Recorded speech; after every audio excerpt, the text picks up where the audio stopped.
맥키네지 투자클럽입니다. HLB 그룹 공식 블로그에 기획스토리 올라온 M&A로 키우고 사업구조 재편 HLB의 큰 그림 관련되는 부분 내용 한번 살펴보도록 하겠습니다. 자, HLB 그룹 공식 블로그에 내용이 이제 올라왔는데 오후에 자, M&A로 키우고 사업구조를 재편으로 다듬고 있다. HLB의 큰 그림 관련되는 부분 내용 한번 살펴보겠습니다. 말 그대로 이제 M&A라고 하는 게 기업을 인수 합병 관련되는 부분이거든요.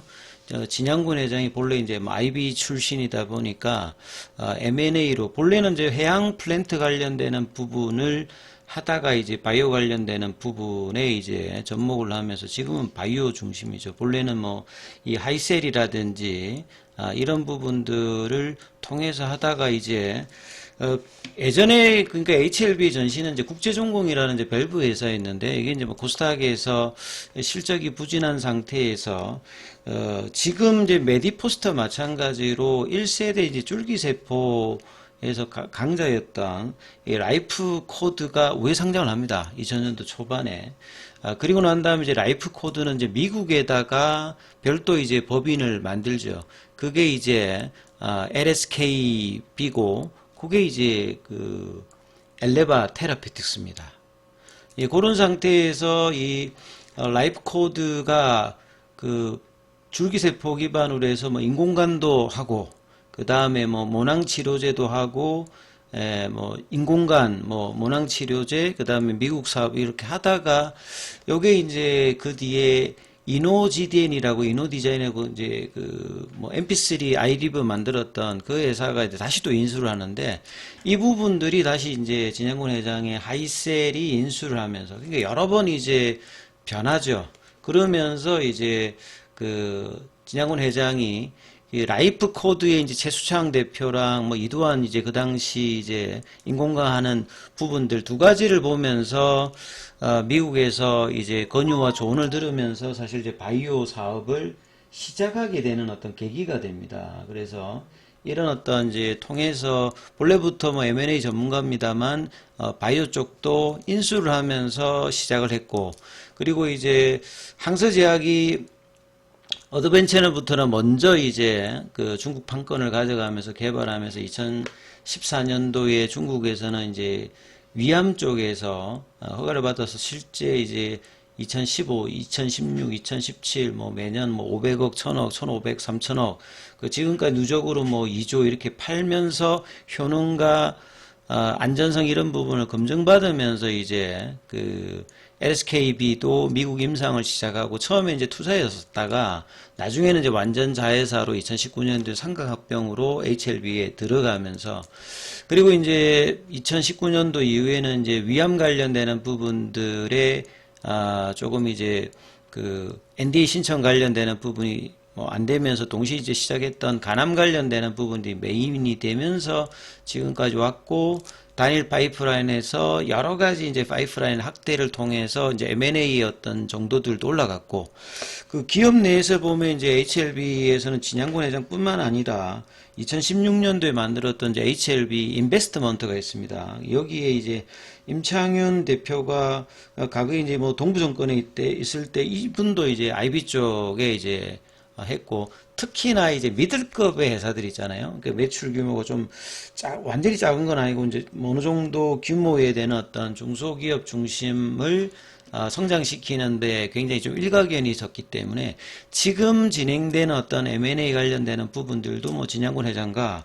이 임창윤 임원 관련되는 부분으로 이제 여러 가지 추가적인 M&A가 뭐 진행되고 있다. 이렇게 이제 큰 그림이 좀 그려지고 있다 봐야 되겠죠. 그래서 뭐 내용을 한번 살펴보면요.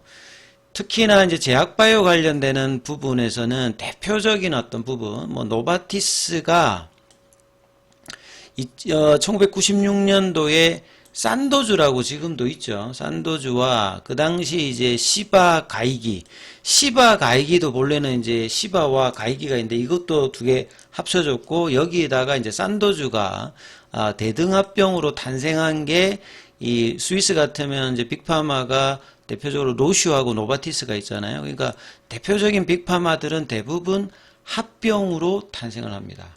제약회사들 같은 경우는 알다시피 그 개발 과정과 장기간에 이제 돈이 들어가기 때문에 이게 이제 어느 정도 이제 특허권을 가지고서 그 약물의 어떤 수익성을 내고 있습니다만 일정 기간이 지나고 나면 특허 절변이라는 게 있죠. 그 페이턴트 클리프가 되면 또다시 개발해야 되고 개발 과정이 쉽지 않다 보니까 어떤 약물에 성공을 하게 되면 그때 이제 큰 수익을 얻어서 뭔가 재무적으로 좀 어려운 개발력이 있는 뭐 그런 후보되는 회사들이나 아니면 대등한 수준의 이제 경쟁사들을 인수합병해서 규모를 키우는 게 스위스도 그렇고 뭐 미국도 마찬가지고 유럽의 대부분의 빅파마들이 뭐 하이자든지 존슨앤존슨이라든지 로슈도 마찬가지겠죠.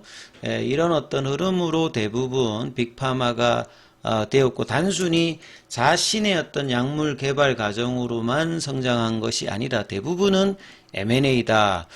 그래서 이후에 그 노바티스 같은 경우에도 제네릭 관련되는 부분에 산도즈는 별도로 나중에 이제 이걸 분리를 하죠. 그래서 이제 뭐 헥셀리스라든지 에어넵스 관련되는 인수를 하면서 산도즈 관련되는 제네릭 사업 부분을 강화하고 그 다음에 뭐 카이론이라든지 알콘으로 뭐 백신 진단, 안과 분야까 계속 이제 확장을 시켜 나가는 겁니다. 그래서 조직의 규모와 역량을 갖춘 노바티스가 2014년도 로슈도 본래 그랬거든요. 로슈는 본래 이제 가격이 뭐 비타민 정도를 만드는 회사였다가 미국의 이제 암젠과 더불어서 가장 강력한 바이오텍이죠. 이 제넨텍을 인수하게 되면서 항암제의 강자로 등급을 하는 겁니다. 뭐 노바티스도 마찬가지고요. 그래서 노바티스가 2014년도부터 사업 재편을 착수하고 그래서 이제 계속 포트폴리오를 늘려나가는 겁니다. 그리고 이제 좀 정리도 좀 하죠. 기존에 이제 뭐 백신, 동물의약품 사업을 매각하고 알콘과 산도주도 이제 독립해서 상장을 시킵니다. 그 이후에 항암과 일반 신약 조직을 통합해서 혁신신약, 그러니까 제네릭을 안 하는 건 다 혁신신약이고요. 첨단 치료제 중심의 글로벌 혁신제약사로 거듭나서 지금의 노바티스가 있는 거죠. 그래서 노바티스뿐만 아니라 제가 설명드렸듯이 글로벌 제약사 전반, 하이자, 존슨앤존스, 그 다음에 영국의 아스트라제네카도 아스트라와 제네카가 된 거고요. 뭐 그 프랑스의 사노피 아벤티스도 마찬가지고요. 브리스톨 마이어 스퀘어도 그렇고 뭐 대부분의 이제 빅파마들이 이런 식으로 성장을 했기 때문에 제약 바이오주들은 M&A가 필수입니다. 그러니까 국내 같은 경우는 이제 M&A에 대한 어떤 부담감이 있기 때문에 활발한 M&A가 정말 이게 많이 일어나는 편은 아니죠. 그러니까 결국은 M&A를 통해서 성장 기반을 마련한다는 말은 타사의 좋은 어떤 경쟁력 약물을 확보라든지 아니면 후보 그 약물 파이프라인을 가지고 있는 부분을 통해서 이제 성장 기반을 마련하고 그래서 초기에 돈 번 걸 가지고 계속 사업 포트폴리오를 재구성하고 최적화하면서 성장을 도모하는 어떤 프로세스를 대부분 가거든요.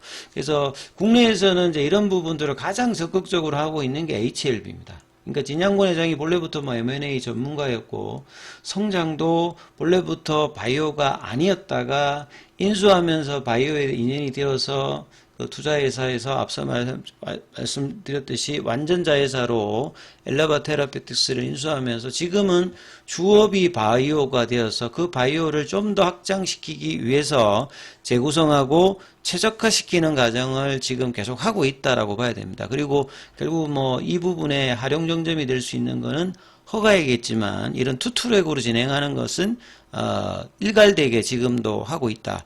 그리고 최근에 생명과학과의 흡수합병, 그 다음에 이제 제넥스 쪽으로 이제 뇌질환 관련되는 뉴트로브라든지 애니젠 관련되는 부분들을 편입시키는 것이 재구성, 최적화 관련되는 부분이라고, 이런 어떤 전략적 결정들을 지금 회사가 진행하고 있는 과정이다. 이렇게 보시면 되겠고요.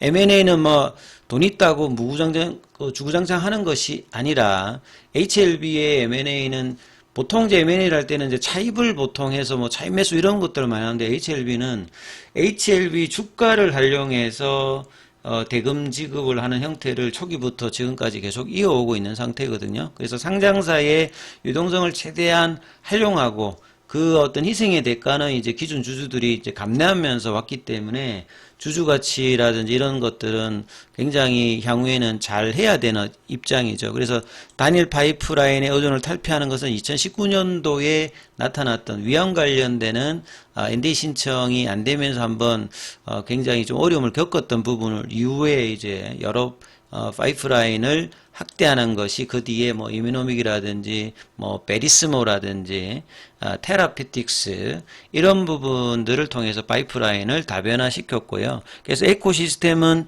진단부터 예방 치료 중심축의 어떤 전략 포인트를 찍었고 최근에는 M&A 전략을 좀 더 다각화하면서 적응정도 확장을 시키고 사업의 확장과 연구개발 역량을 강화시키면서 테라피틱스 같은 경우에는 이 신경에서 각막염 관련되는 부분들이 이제 올 달에 탑라인 발표를 예정을 하고 있고요.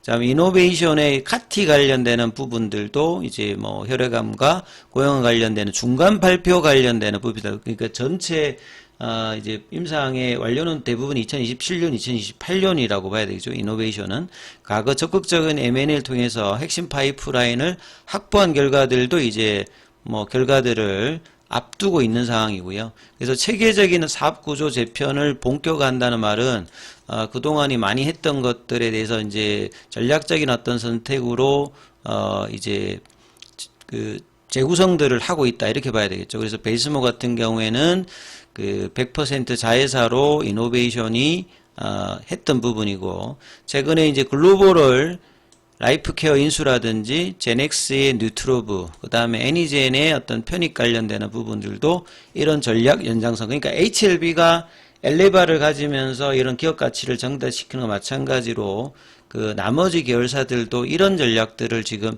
하고 있다. 이렇게 좀 보셔야 되겠습니다. 그래서 전체적인 부분은 진단 예방 치료고 각 계열사들이 다 레벨업이 될 수 있도록 지금 뭐 진행을 하고 있고 여기에 가장 힘을 실어줄 수 있는 거는 결국 이제 이 구조가 완성형이 되기 위해서는 단기적으로는 리보세라인과 캄네리주맙의 간암 FDA 허가가 가장 일단은 중요한 이제 레버리지 지렛대가 될 수 있는 어떤 부분들이겠죠. 그래서 그 완성형을 향해서 가고 있는 HLB의 큰 그림이다. 그래서 그 조각의 퍼즐의 완성이자 또 다른 시작이 리보세라인과 캄네리주맙의 FDA 허가이기 때문에 이 결정들이 나타나기 위해서 얼마만큼 빠르게 지금 이제 항서제약과 협의를 해서 리서브미션 신청을 하느냐.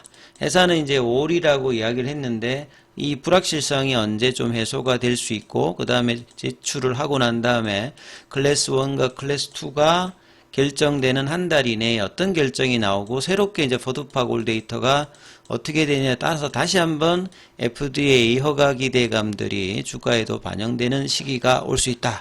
이렇게 보시면서 흐름 보셔야 될 것 같습니다. 자, 장중에는 무료 텔레그램 방이 운영되고 있습니다. 동영상 아래 링크 참조해 주시면 되겠고요. 입장 문의는 문자 남겨주시면 안내해 드리고 있으니까 참조하시면 되겠습니다.